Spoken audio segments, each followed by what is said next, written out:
흔히 사람들은 창조론은 종교적 영역이고 진화론은 과학의 영역이라고들 합니다. 그러나 창조론이나 진화론 모두 하나의 가설, 즉 이론일 뿐입니다. 이 두 가지 이론은 사람이 살지도 않는 때에 일어난 일이고 시간조차도 장구한 일이기에 100년도 못 사는 인간이 실험실에서 증명할 길이 없습니다. 다만 추정하거나 믿을 뿐인 거죠. 저도 한때 신의 존재를 믿으면서도 진화론 신봉자로인 자였습니다. 당시 신이 있다는 것은 믿어져도 신이 세상을 창조했다는 것은 도저히 믿을 수 없더군요. 그런데 진화론은 제가 배워서인지 합리적으로 보였고 따라서 자연스럽게 믿어졌죠. 아마도 많은 사람들이 진화론을 추종하는 이유는 과거의 저와 같이 진화론이 과학에 근거한다고 믿기 때문일 겁니다. 즉, 진화론은 이미 과학적으로 증명되었다고 받아들인다는 거죠. 반대로 창조론은 과학적으로 증명될 수 없을 뿐더러 믿음의 영역이라고만 여깁니다. 그런데 과연 그럴까요? 사실 창조론이나 진화론 모두 부인할 수 없는 한 가지 사실이 있습니다. 그건 모든 것을 있게 한 그 근원적인 존재, 즉 그분 또는 그것의 존재 방식에 관한 것입니다. 그분이라면 신이겠고 그것이라면 물질이겠죠? 그리고 이 물질은 보통 쉽게 먼지라고도 합니다. 그렇다면 신은 어떻게 존재했으며 또한 물질은 어떻게 존재했을까요? 저는 직장의 동료로부터 사람은 모두 부모가 낳았는데 그렇다면 하느님은 과연 누가 낳았는가? 라는 식의 질문을 받은 적이 있습니다. 그래서 제가 스스로 존재한다 라고 대답하니까 그 동료는 믿을 수 없다고 하더군요. 그러면서 어떻게 신이 스스로 존재할 수 있나? 그건 있을 수 없는 일이다 라고 말이죠. 그래서 저는 역으로 다음과 같이 질문했었습니다. 그럼 당신이 믿는 그 엄청난 먼지 덩어리가 빅뱅, 그 대폭발을 통하여 우주가 구성하게 되었다고 하는데 그러면 바로 그 엄청난 먼지 덩어리는 어떻게 해서 존재할 수 있었냐고요.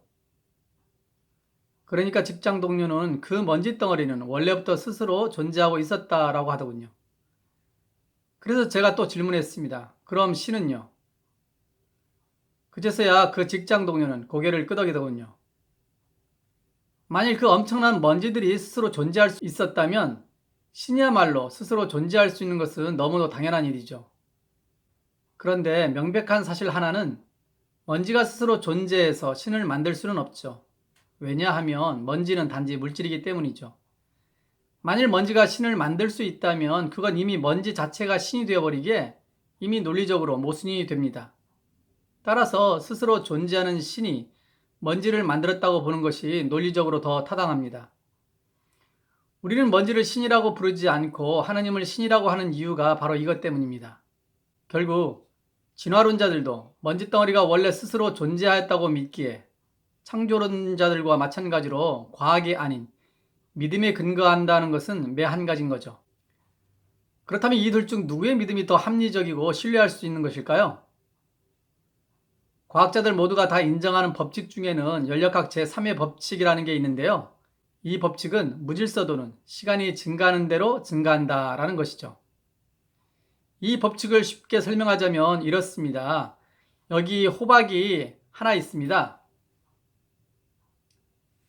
이 호박은 그냥 두면 시간이 지나면 지날수록 썩게 됩니다. 이 말을 다른 말로 하면 무질서도, 즉 엔트로피가 증가한다고 하는 것이죠. 원래 호박은 무질서하지 않고 매우 질서가 있는 형태인데 시간이 지나면 지날수록 그 형태의 질서가 깨지면서 흐트러지게 되는 것이죠. 그래서 썩으면 썩을수록 흐트러지기에 그 무질서도가 증가하는 것이죠. 이는 모든 만물 역시 그러합니다. 그냥 놔두면 질서가 있는 것이 무질서가 되는 것이지 그 반대는 절대로 안 됩니다. 우주도 마찬가지죠. 만일 무질서했던 것이 질서 있게 되려면 누군가가 반드시 개입해야만 합니다. 자연을 제외한 우리 주변에 있는 모든 물건들은 인간이 만들었습니다. 즉 인위적인 개입이 있었다는 말이죠. 아주 단순한 물건조차도 우연히 만들어진 게 하나도 없습니다. 이처럼 단순한 물건조차도 열역학 제3의 법칙에서 벗어날 수 없습니다. 그런데도 진화론자들은 이 두 가지를 다 믿고 있는 거나 다름이 없죠. 하나는 물질이 스스로 존재했다는 믿음이고, 다른 하나는 그 물질은 연력학 제3의 법칙을 매 진화의 단계마다 깨뜨리며 진화한다고 믿는 것이죠. 그러나 연력학 제3의 법칙에 따르면 고등동물에서 하등동물로, 생명에서 물질로 변화될 수는 있어도 진화론처럼 하등동물이 고등동물로 또는 무생물이 생명체로 진화할 수는 없다는 겁니다. 만일 진화를 하려면 어떤 특별한 개입이 있어야 합니다. 개입이 없이는 진화는 절대 불가능하다는 것이죠. 그런데 바로 이러한 법칙 때문에 진화론자들은 돌연변이를 주장합니다. 그러나 돌연변이는 자기 대해서 그칠 뿐입니다. 예를 들면 수탕나귀와 암마를 교배시킨 노새는 힘은 세지만 번식력은 없습니다. 이는 사자와 호랑이를 교배시킨 라이거나 타이온도 마찬가지죠. 따라서 물질이 스스로 존재할 뿐만 아니라 그 물질이 연력학 제3의 법칙을 매번 거스르면서 진화해 왔다고 믿는다는 것이야말로 실로 엄청난 믿음입니다. 이러한 믿음은 기독교인들이 하느님이 세상을 창조했다는 믿음보다 2배나 더 큰 믿음이죠. 그러나 이러한 믿음은 그렇게 합리적이지 않을 뿐더러 더욱이 과학적이지도 못하다는 것입니다. 차라리 창조론자들이 진화론자들보다 믿음에 있어서 더 합리적이고 믿을만하지 않을까요?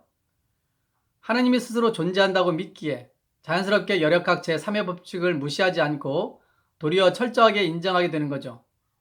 또한 스스로 존재하는 하나님이 모든 것을 무에서 유로 창조하실 수 있는 것은 너무도 당연한 일이 되니까요.